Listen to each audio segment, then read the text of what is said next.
இருக்கிறோம். எபிரேயர் 4:16. ஆதலால் ஏற்ற சமயத்தில் சகாயம் செய்யும் கிருபையை அடையவும் தைரியமாய் அவருடைய கிருபாசன தண்டையிலே சேரக்கடவோம்.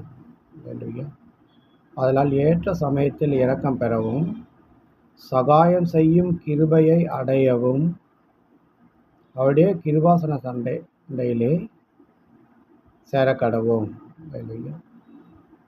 ஸோ ஏற்ற சமயத்தில்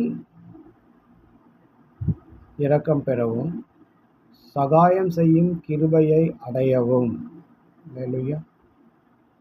இந்த கிருபையானது நமக்கு சகாயம் செய்யும் கிருபையாய் காணப்படும்.